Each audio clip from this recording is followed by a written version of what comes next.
So it's 2022, and I wanted to go ahead and give a quick breakdown super fast between a $1,000 iPhone you can buy in this year and a $100 iPhone you can buy this year as well. Now, between both, I will definitely tell you there really isn't a way where a $100 iPhone is completely better than the iPhone 13 Pro. That's the $1,000 flagship of this year. But the difference is here is that how much better is this specific device? Because there's a lot of overlap between these two phones, which it may not look like. Now, the $100 iPhone I'm choosing to use in this video is the iPhone 8, and this is pretty much the most $100 iPhone you can buy, meaning this is still supported with software. They're going to range from 100 to about 120 in really decent condition. Obviously, this is for the base model, but I also have another $100 iPhone, which is $112, which is an iPhone XR that is broken. So I also kind of want to throw this in the mix. It's not completely functional, so that's why I'm not really throwing it in this video completely, but it is something that I'll keep on.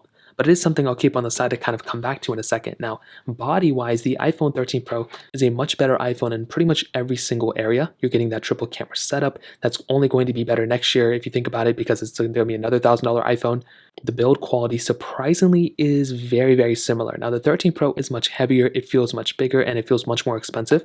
But with the glass back on the iPhone 8 and with its still pretty good feeling device, it doesn't feel like a cheap phone at all. Now, another thing I want to hit on is with this thickness.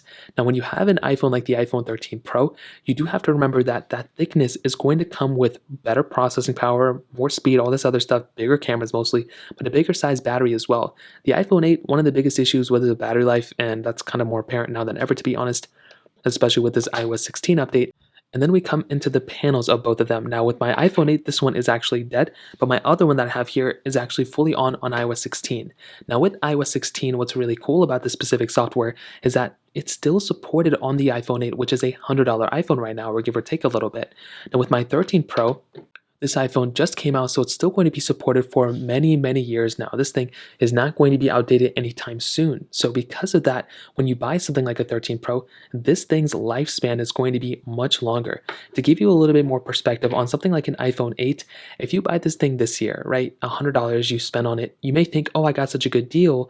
However, in a year and a half or 2 years from now, you're going to see iOS 17 come out or iOS 18 come out. You'll be like, oh, that's a really cool feature. I wish I could have that feature on this phone. Like imagine iMessage unsending or a feature like that were to come on the next version of software. Even though we have that on iOS 16, you don't know what the next versions of software are going to hold, and maybe you'll like it, and maybe you'll want to update it. So you'll have to spend like another $100 or $200 on another phone, and over 5 years, it probably would have just made more sense if you just bought something like a 13 Pro in the beginning with, used it for 5 years rather than continue to switch phones every year or two. So I think that's another slight thing to keep in mind. I will say though, from a future standpoint, iPhones typically, can last for quite a bit of time. So that's one thing I want to state. You're going to be getting a faster, longer lasting phone, better battery life, better features, everything from a 13 Pro. But I do think from a value per dollar standpoint, if you want to go ahead and just get an iPhone that'll last you for maybe like a year or two, I think spending $100 on a phone and kind of using it, it makes you feel a little bit better about the phone, because if you crack it, if you break it, like with my iPhone 8, I did crack this one, and I don't really feel a way about it. Even with other iPhones I've cracked it, I don't really feel a way, but if I cracked my own device, like I have a cracked screen protector right now right here, and I still kind of feel sad about it. So if you're somebody like that, if you're somebody like me, you may feel better if you just spend $100 on an iPhone and maybe not feel so bad if you break it or whatever like that.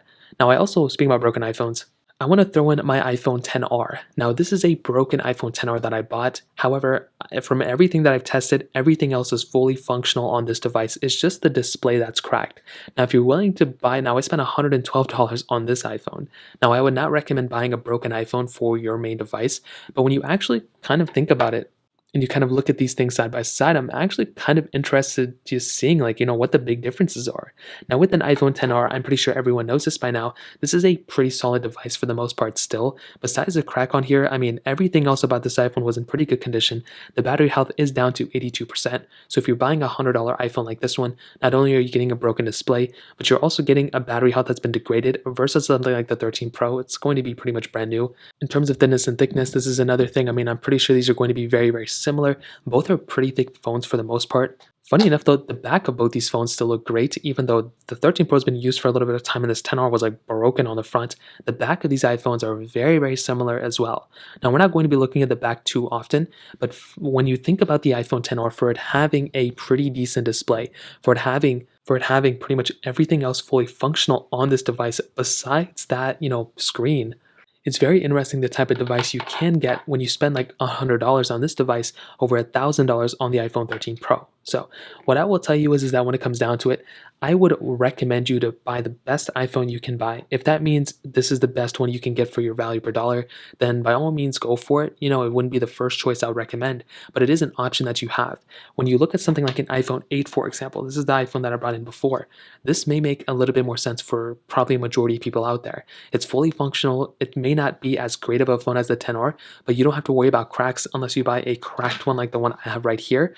If you're not like that, then you should be okay for the most part. This thing still works, this thing's still supported with software, and you're not going to feel like you're being left out with features or anything like that. So I think that's one thing I kind of have to state. Other than that, though, there really isn't a specific situation where I would look at a device like the iPhone, 13 Pro and think to myself, wow, this thing is, 10 times better than this iPhone, or even if it's 10 times better than this iPhone. For the price tag that you're getting, even like this one, for example, I'm actually pretty surprised at how, again, decent of a job this type of iPhone for this type of price tag can do. I mean, if I didn't really care too much, I would be able to use a broken iPhone like this broken iPhone 10R and pretty much have a good time with it. Everything else about this specific device is fully functional except the display. And honestly, you can probably buy a fully functional one of these things for like $200. So maybe if you give it like another year or two, these things will go down to probably $100 to be honest. But regardless, I would be perfectly fine using a phone like this. I don't really care too much. However, if you're going to be using a phone every single day, and if you're somebody who wants to just get a device today and use it for many, many years, and you don't want to worry about software or anything like that, you're not the type of person who cares about updating your device too often, then that's the person I would suggest buying, probably spending a little bit more money, maybe spending $1,000 on like an iPhone 13 Pro like this, and maybe going down that direction. Like I mentioned, there isn't a situation where I would, again, think to myself, wow, the 13 Pro or the $1,000 iPhone is 10 times better than this one or 10 times better than this one. I think it's a bit, it's much better than this iPhone. It's a little bit better than this one if it wasn't for that display. But even then, I think I would be perfectly fine using a phone like this, and I'd be perfectly fine using a phone like this. But if you have the money, then definitely by all means go for it. But I personally don't think getting an iPhone like this is the necessary move for everyone. When you have other iPhones, like an iPhone, 13, iPhone 12s, that are much less expensive, or even like an iPhone 10. If you have like an iPhone 6, going up to one of those devices is also a pretty big upgrade, to be honest, too. So that kind of covers it up for the most part. If you have any other thoughts or questions, please let me know in the comment section below. Hit the like button, that would mean so much, but definitely hit that subscribe button. More importantly than everything else, I love every single one of you guys. Hopefully I'll catch you guys in the next video. Peace out till then.